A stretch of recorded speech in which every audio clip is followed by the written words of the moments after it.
us a little bit about your journey with Australian Theatre of the Deaf and yourself as an artist and practitioner? Sure. Look, I joined Australian Theatre of the Deaf, was it 100 years ago? No, look, 1996 it was. It feels like years and years ago. And I joined the company because it was the only deaf company that I knew of. And I'd been involved, obviously, in the deaf community and seen Australian Theatre of the Deaf and different performances. And I wondered, why not give it a go? And I was encouraged to, and they took me on board. Prior to that time, I had had no training as an actor or anything. I was very good at telling stories. I'm not afraid of standing up and delivering a story through a sign. So once I joined ATOD, Australian Theatre of the Deaf, we had a lot of training, on-the-job training basically, and we had many professionals come in to provide us with training, going through how to develop scenes, how to do tours, how to do storyboards, all of that type of thing.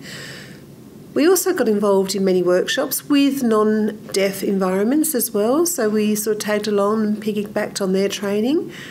And then I decided to finish up in 1999. But since that time, I've been involved in varying aspects and working with non-deaf environments, small theatre companies, and just recently I've been back again with the Australian Theatre of the Deaf as a director.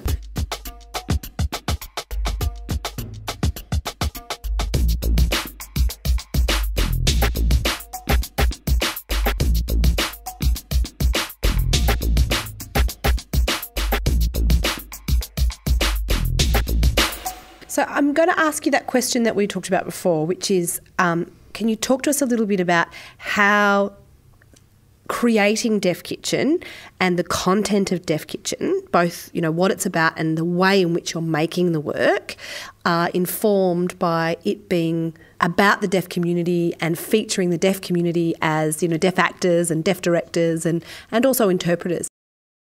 From my experience, as I said before, working with a deaf community, but then you compare it with how non-deaf theatre works, there is a marked difference. Within the deaf community, the actors that I use do not have qualifications, or rarely do they have qualifications, but they have that innate skill to act, to perform. Use of movement, use of space, use of facial expressions are innate with my deaf performers. And there's so much potential with the deaf community to become actors.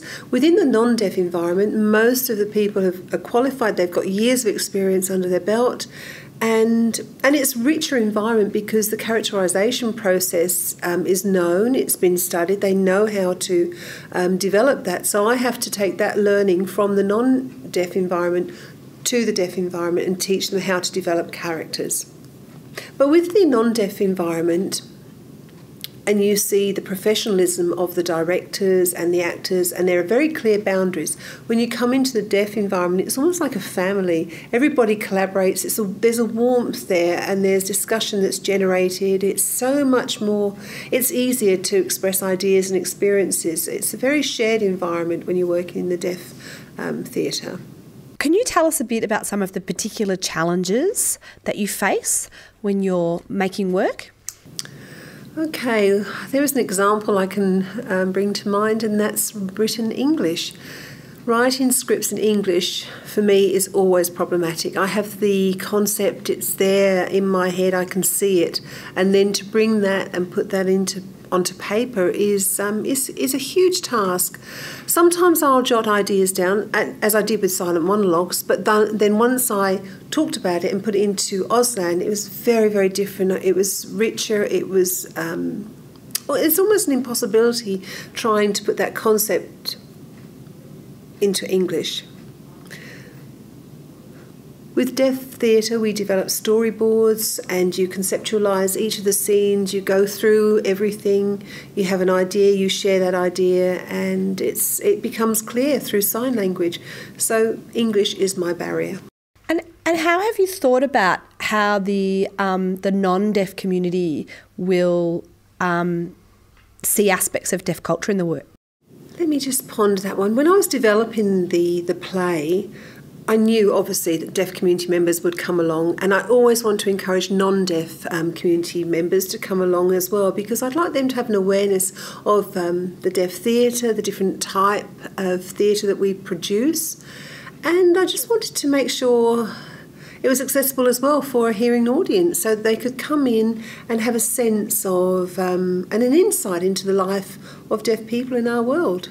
So when you think about deaf theatre and the Australian Theatre for the Deaf and the kind of work that you're starting to make, the aesthetic that you're starting to develop, can you imagine a place for this theatre inside Melbourne Arts Festival, the Arts Centre, in these kinds of mainstream contexts?